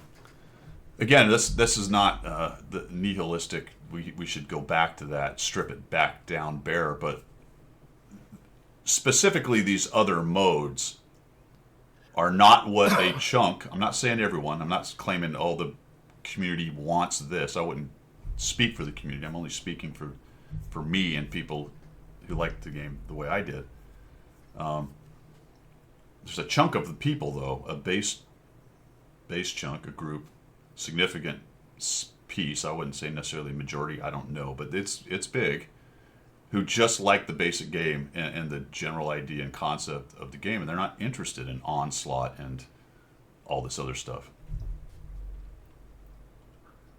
I mean, a lot of the various modes over the years that they've introduced, if it's been connected to the main gameplay, i.e., if it's an XP farmer or a silver farmer like Frontline is, then the baseline players will go and do those modes because it just gives them extra resources to play the base game. So that was valuable in that sense. Yeah. But as a mode to go to play, as you say, I would imagine a large chunk of the people who play this game are not interested in it. It's like, with the power-ups and all the rest of it, it's just, unless it benefits them in their main game, don't bother. I do Frontline on my free-to-play account in Europe purely to make the silver. I can make millions on Frontline, and that keeps me going in the main game for ages. Want to buy a £6 million tier 10? Go and play Frontline. Yeah. Get yourself 6 million silver, put it away, buy your tank. That's the only reason I do the modes that they attach. But, I mean, I'm kind of with you on that, Grindle. I mean, I think Frontline without any of the special stuff would be pretty interesting. Yeah. Yeah, that big maps and all that sort of good stuff, and lots of fire and maneuver. And I'd hate to say it, but it would, like, if you were a good artillery player. Very few people play artillery in Frontline because you have special artillery and airstrikes and other stuff. You're talking about a couple of good artillery players managing cap stuff, Yeah. And just the tanks itself without all the BS. Big maps are good, I agree. But, yeah. Anyway, my point with all that thing is it appears they can make adjustments on the fly, and I've always known this, obviously. It's the balance thing is a matter of will, not capability. Yeah. they chose in the past and still do at times to ignore overpowered stuff for various reasons, whether it's monetary or popularity or whatever. Yeah. All right, let's move on from that. Move on from please. that. We talked about those. Yep. Here's another new map, Sunny Place. It's got 2 interactive mechanics designed to make gameplay more unusual and enrich your combat experience. Yeah. I would just enrich my gaming experience. I don't even know what what are you talking about, combat experience? All right. Yeah. 10th Assembly Shop. There's no clue here that I can tell. It's just an empty... I don't even know where they got this, because I don't see... Oh, wait a minute. There are some drawings on the wall. What do we got here? Yeah, try and zoom in on that one. Is that the What's that lion one? from That the looks like past? a That might be TV. one of the ones from the past. Those might be assembly shops from the past. I'm not sure what the other one is. They're doing something over here. So I don't know. I don't even know where this comes from because I didn't see an article for that on the webpage anywhere. Maybe there might have been a YouTube release or something like that. Does it look like Pearl River? Well, it is an Asian map. Asian jungle. The Krasaunik. This is a 490 alpha tier 8 heavy, of which I believe there's only one other. The 7501, I think, is the... I searched around a little bit before this. If there's another one, maybe. There's some 460s, heavy tanks, but this is the second, I think, of 2 that have 490. And it's just all around a little bit better. It's also not a rear-turreted tank like the 7501 is. But it does 38. Yeah, it's not a Russian. But it is a, what, Polish? Yes. We're talking 16-second Polish, reload, which is actually slightly faster than the 7501. Although it's less accurate. -9 gun depression, sure. It's faster than the 7501. It's got 250 turret, which is pretty good, and then 150 hull armor with some decent angling. So there you go. A big, heavy-hitting, slightly power up. Now, I thought the name for this is so apropos for this next tank, Pilgrim. Oh, go on then. For what you and I have been doing about this game for a couple years now, when they release all this crazy shit, right? What do? We shake our head. It's the head shaker. Yes. It's the head shake. There you go. No, not that. I said, I'm like, every time I see some of these new tanks, I just shake my head. You might as well call it the head shaker. Might as well call it. Every one of them needs to be called Head Shaker 1, Head Shaker 2, Head Shaker 3. 600 alpha. Is this a Hesh round? Is the yellow a Hesh round, guys? Because it's got a 720 and then a 770. So I think one's a Hesh and one's an HE or something of that nature. 275 pen. Must be Hesh because it's a lower pen. So yeah, looks like a 728 alpha Hesh round at 220 pen, which is not amazing. 275 is not great either. For a tier 9 TD, 13-second reload, 2.2 aim. Oh, it's got the gun cooling situation. Lovely. 20 seconds. Brings it from a 0.4 to 0.32 once it's cooled. -6. 30-30. It's got the pretty good British field of regard for the gun. They tend to have really good fields of regard. 37 kilometers an hour, so not very fast. And armor is okay, really. Yeah, it's listed as versatile, not as an assault. So it's not Badger-like or Tortoise-like. No. What's its aim time? 2.2, pretty good. Pretty fast. Okay. Yeah. No, that's cool. So a bit of a second-line sniper. It is, and you're going to struggle at times, I think, with some of the heavier stuff because your best round's 275. Yeah. And you don't get a whole bunch out of the Hesh. I mean, you get another 120 alpha, but that's not amazing. No. Not talking about FV levels of, a grand or whatever, or 1,500 if you happen to pin. It's not like No, it's not a big bang, is it? Yeah, you're not It's going to a one big shot bang. people with this thing. No. It's a head shaker. That's all I have to say. And I think, that's pretty much it, fellas. That's all last week's stuff right there.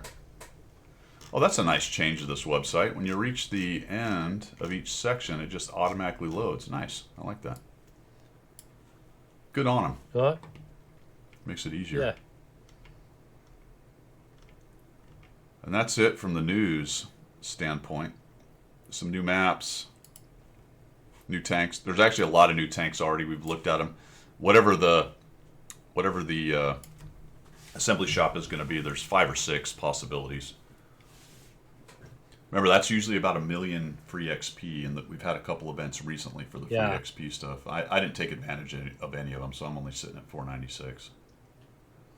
I mean, I've got it, but I've not converted it because I'm waiting for the big conversions. Well, you might be They've too not late for touched that. Well, have they? You might. Well, they haven't done a 40, have they? They haven't done a 40. Well, they just did that. Remember that 40 sale to they what? did where you could buy some? And Yeah, then they did would the give sale you where you could extra. buy 4. Yeah, Yeah. I bought one of each. I bought one on each account. I wasn't going to buy more than one. So for See you later, $5 Tugger. or whatever. But it only kicked in the 100,000 XP on Yeah. the one I bought. So I wasn't going to go and spend another $5 to see if I get the bigger number. So, yeah, seeing that, Tiger. Is there any change to either the cheating yeah. or the matchmaker coming in the super tester notes? I'm not tracking that. I don't know what that is. The cheating. No, I don't know, man. I did see a video recently done by one of cheating the on Super Tester? matchmakers being changed again.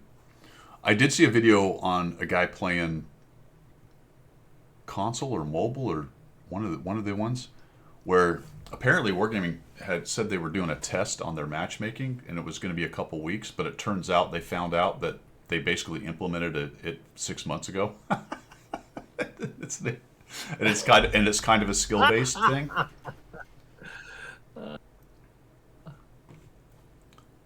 33,000 cheating? No, I missed that, man. Where was that? Yeah, I missed that. Where was that? Where was that article? There was an article recently on banning people, but it wasn't anywhere near that number that I saw. No, I didn't see that. Right, Wayne? Yeah, that's what I was saying. And they found out it didn't work. But they just snuck it in.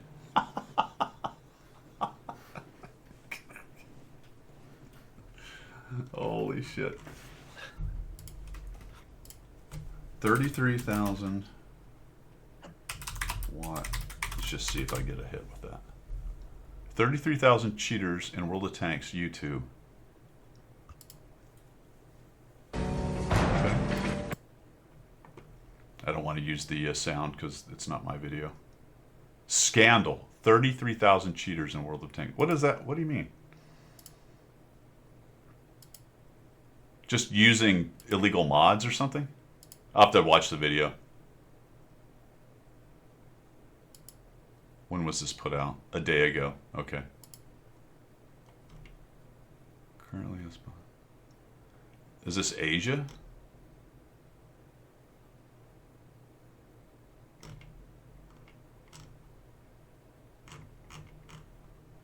Yeah, boy, we haven't had this discussion in a while, have we? About whether illegal mods really help you or not. You know? It's a Turkish streamer Yeah. put it out. Well, I guess it's the Asia server, Yeah.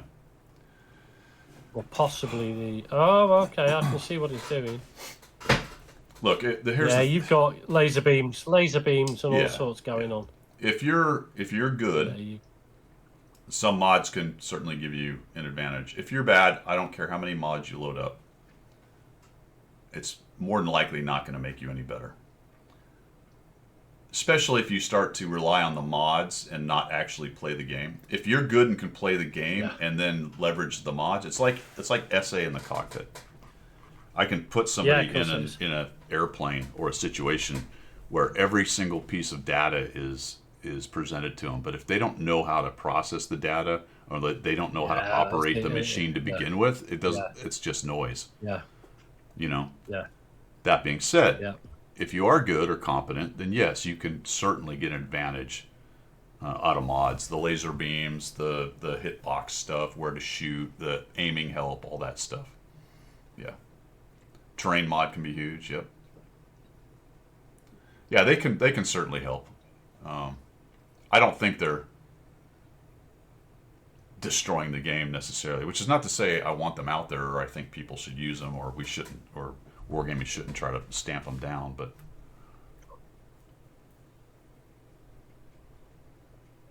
that mod has you only driving the tank and the mod does the rest. But I know, but the mod's making decisions that may not be the best decisions. I'll have to watch it. I'm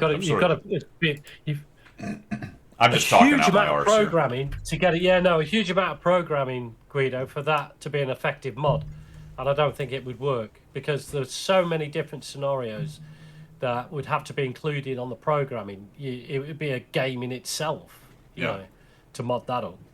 So you can certainly set it to, you can certainly set it to aim at the appropriate spot of a tank. Yeah. You know. Yeah. It would never have, you know, I mean, you wouldn't be able to program in every single weak spot of a tank, but you could certainly get it to aim for cupolas when it sees a cupola, or for, you know, tracks if you want to take the track out, but to start to do ammo racks and things like that. I mean, there's other mods that will do that. There's mods that will X-ray the enemy tank. You can see where the ammo rack is. Right. You know. Yeah, absolutely, stuff like that. The one that shows when things are getting knocked down on the mini map. Yeah, that's huge. SA. Yeah. Aiming help in terms of where to shoot, like you were talking about, the various ways of doing that. You know, if you're trying to pixel snipe a hatch, and there's a mod that snaps your pipper to the spot. Yeah. Right at the dead center. That's not going to fix any dispersion stuff, but the manual part of the person's hand-eye stuff is perfected.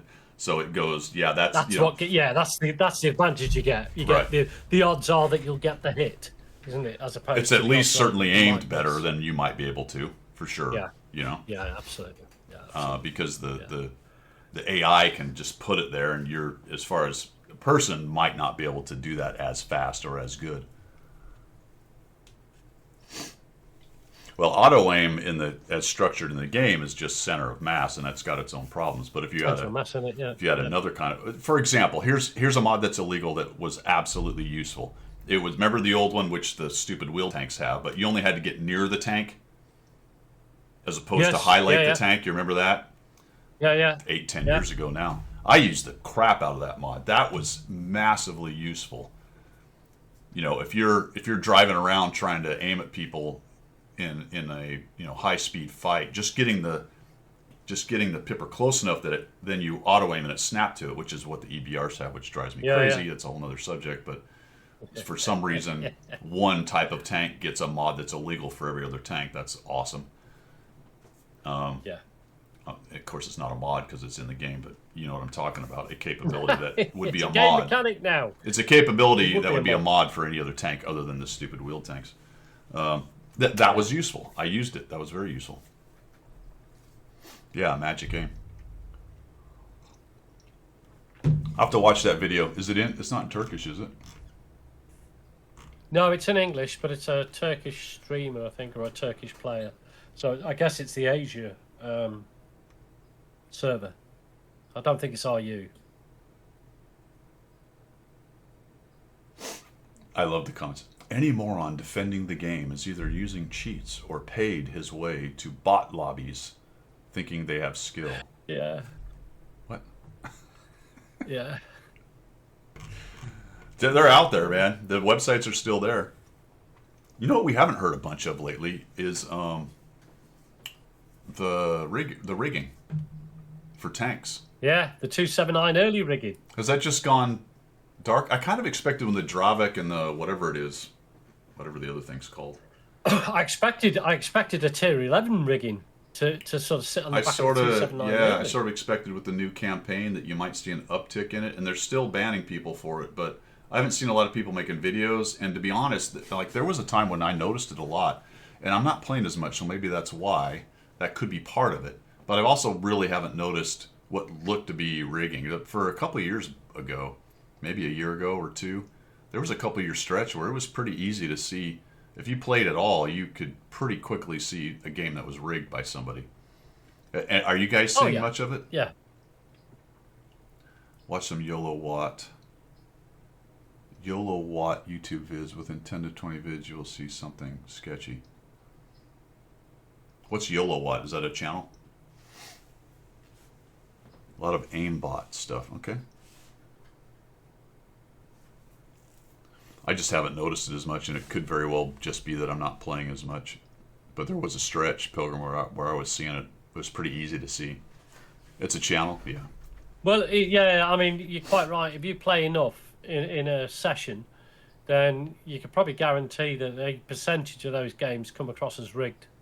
Whether they are or not is a different matter. But they look, you can certainly see. You can see games where they've done the farming stuff, where they've got, press battle at the same time and brought two teams in that. And they farm one of the platoons. You can see, when their three biggest heavies sit on their own cap and don't move. You know exactly what's going on there, don't you? It's not AFK, bro. It's cheating. It's as simple as that. Yeah. Yeah, I think I know what you're talking about, Gator. I've seen a couple of those where they have the massive games and stuff. I have, Grendel. I did a few videos. I mean, it certainly happened. I no kidding. I was very and once you start digging into the player records, I did a few of those videos. You start looking at it like, oh yeah, this.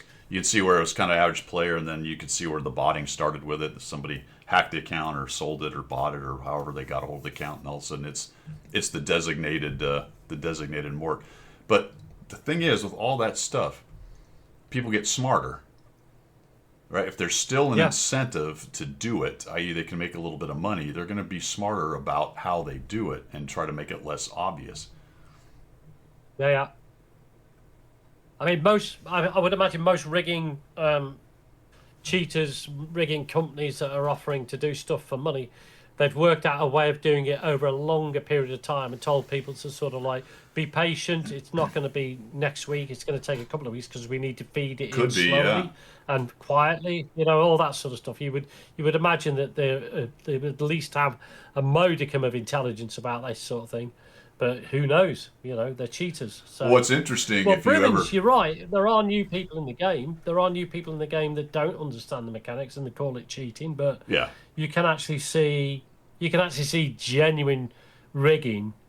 Like I said, when your enemy team has got three heavies sat on their own cap and they've not moved all game, and two or three of your heavies know exactly where to go and they farm them, you're like, yeah, okay. Right. And that muddies the water with the new players who think everything that beats them is cheating somehow. Cheating. It definitely muddies the water. But if you ever watch Ayukson's videos from years ago when he was talking about, because early on he was pretty good at the game, but he did a lot of boosting and rigging and stuff for money, essentially. What's interesting about a lot of those companies, especially the effective ones, because what he said is it was a network of very good players. So generally they could get the tanks anyway. It's just they wanted to speed it up a little bit, so they do a bit of rigging. So if you're both excellent at the game and you get some rigging going on, then you can pretty quickly unlock tanks for people. Some people do it in a day or two when stuff comes out. It's not impossible. They're just that good. And then you put a little monetary incentive in there, and then you go, well, I need to do this. The faster I can do this, the more money I can make. It's not like terrible players are all running these rigging companies. These are really good players who are good at the game, good at computer games in general, but also skilled in writing scripts or have enough computers and stuff to make it multiple instances going on, all of that stuff. And yeah, Wayne, if there's money involved, then there's an incentive, so they're going to end up doing it. I mean, honestly, some of those guys are good enough that you're really just playing them to play the game. They don't get caught because they're just playing the game. Right? Yeah. You know, they grind out a freaking BlackRock because they can. You know what I mean? Yeah. You know? Absolutely. And it's like any game. I mean, we know from all the games that we played, when you get to the boss areas, for example, for some of the games, there is a set mechanic to defeat the boss. There's a set way. There's no infinite ways of defeating the boss because there is a set process that you learn that defeats the boss. There may be one or two processes or three or four, whatever, but generally, you know, there's when a meta. you're playing a game, if you follow a set process, there's a which is meta. why it's difficult to wield a tank. Yeah, there's a meta. There you go. There you go. The same thing for unlocking these tanks. Yeah, absolutely. Right? I Yeah, mean, absolutely.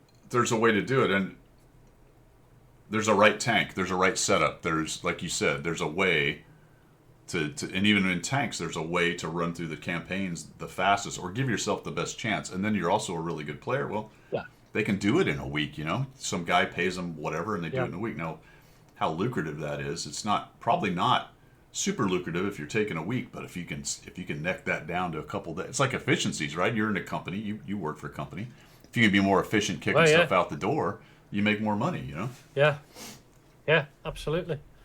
Absolutely, you know, the higher revenue, isn't it? Higher revenue for the quantity. Yeah. As long as the quality's still there.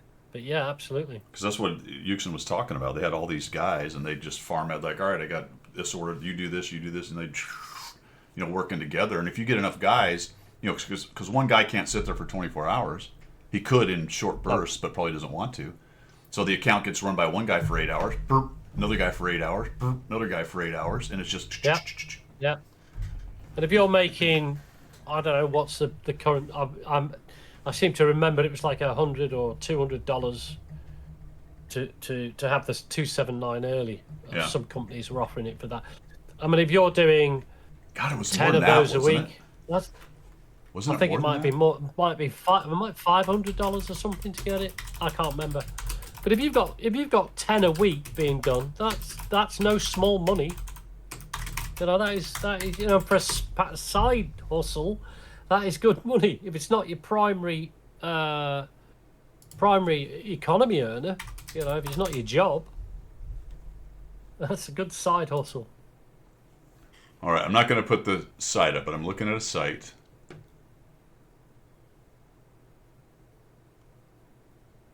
Buy Watt Personal Missions 3.0. Unlock any Watt personal missions with ease.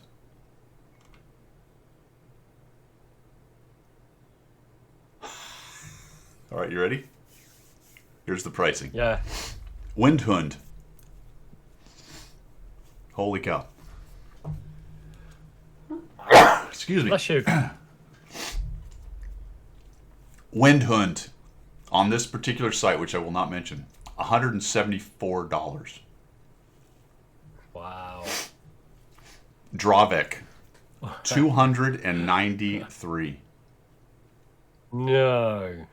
BlackRock. 470. All three. 12% off. Gah. Yeah. 824.86. So, rounded up to $1,000 a pop. Express delivery plus 20%. So if you're not willing so to that's wait. Somebody who sits there for 24 hours and grinds it for you. Okay, so estimated completion time policy. This timer corresponds to how long our pro player is generally expected to work on your order. Pro players will fight for your order and must provide a higher speed in order to be paid more. So the faster they do it, the more they get, percentage-wise, off of from the company. Yeah. Faster overall delivery time. Mouse over the option to find out. Few hour from the purchase estimated starting time. Starting times are flexible. It can happen very often that a 1 to 6 hour starting time service can even start after 20 minutes. This is especially possible if you add priority. Wow.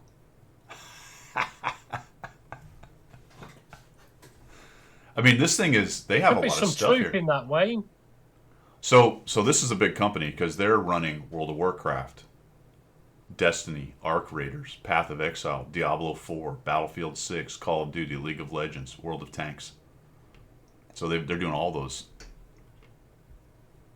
They have, actually, they have 48 games. That's not all of them. They have 48 games. So they've got people involved. That they must have a huge team because not everybody is an expert in every game. It's certainly not 48 games anyway. So they must have a pretty big team. They must be making enough money to pay these people good money. Otherwise, it wouldn't get done. So you're probably talking big turnover. I don't know, hundreds of thousands dollars, maybe even more. Yeah, you're right, Wayne. Our supporters will inform you about your service ID. So they've subcontracted. I definitely, you can tell that I don't boost, Wayne, because I don't, it took me 10 years to get the 279 early. And I haven't even got it yet. I'm nowhere near it. I'm about 2/3 of the way up that program. I don't even have the Dravik. I haven't even finished the Windhoon stuff. Personal Mission 3.0 services are piloted, therefore login. Here's the rub. Login details are required in post-purchase form. Email and password. Our pros will further inform you about requirements if you do not have them already. If we do not come to an agreement. Right, so they're going to need, so they have a plan on how they do it, and your account's going to have certain tanks, it looks like, or probably a decent selection depending on the way they're going to do it. We will offer you a tech tree research or a full refund. Yeah, service is flexible. They don't know the amount of missions every customer is going to purchase. Yeah, so basically they need to look at your account and then they'll give you a full pricing thing. Or time, I guess. I guess that's delivery. The price is the price, I think. I guess if you're a new player and you haven't got a full line of something, it's going to have to be specific lines and tanks which they use to do the massive farming they need to do to get the rigging working.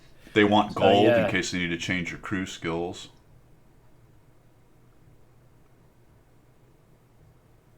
Tanks are good light tank for missions require a lot of spotting damage. Yeah. So here's the rub. Those people who want to cheat and they hand over their account to a rigging team to get whatever they're after, two things there. Their account is no longer secure. Okay, so when they get it back, I guess they're going to have to change passwords to make it secure. That's the first thing.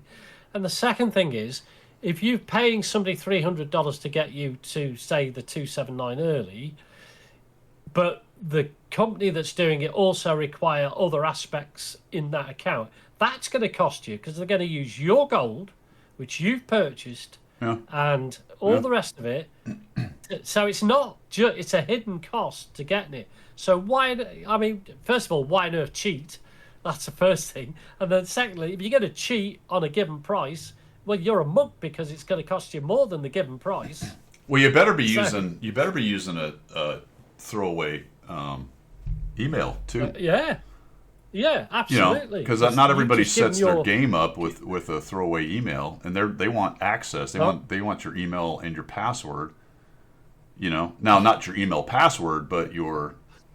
Although if you start changing stuff, then you're gonna have to work with them, and because stuff's gonna get depending on how your security is set up. So you're really trusting some people with this. Well, basically, what you're doing is leaning over the chair and pulling your pants down. But how hard would it be to look at it and go, "Oh, this guy's email pass. This guy's." So here's the question then: If you give them the account and they change the email and password, that's suspicious. Yeah. If you just give them an email to work with, your email and password just to log in from somewhere else, that's suspicious. Although I bet they have some VPN wizardry they can do to make it. They probably do that actually to try to make it look like it's still from the region. So that's going to be all discussed as well. Now you're letting them into your email. You know what I mean? Because if emails change and then change back in a week or two, that's very. I mean, there's a lot of freaking. This is fraught, man. If you're messing around with this stuff, but it clearly happens because they have an entire website and everything set up. Here's the tanks they want. Well, they must do. They've got money. They've got money coming in. Otherwise, they wouldn't be paying all their team to do it. Light tanks, pretty standard. 432 EBR, M41D, T29, EBR 75, T100 LT, ELC, M24 Chaffee, and EBR 105. Medium tanks, Object 140, T62A is an interesting choice. M48 Patton, 5051 in the STB. Heavy tanks, IS-7, Object 277, WZ-111 Model 5A, 110E5, and E100. Tank destroyers, 268, 110E4, Grill 15, AMX 50 Foch, interesting choice. And Sturv 103B. Yeah.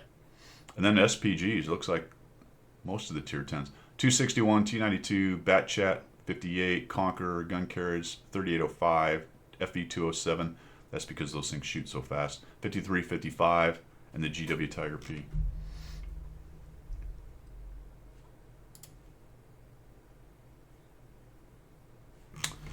Well, there you go. Well, he's trying to sell his account now. I'll give you $5 for it. I've looked at mine over the years, the one I have, based on the pricing. I don't know what people actually pay because all you see is what they're offering. Mine's like a $2,000 or $3,000 account.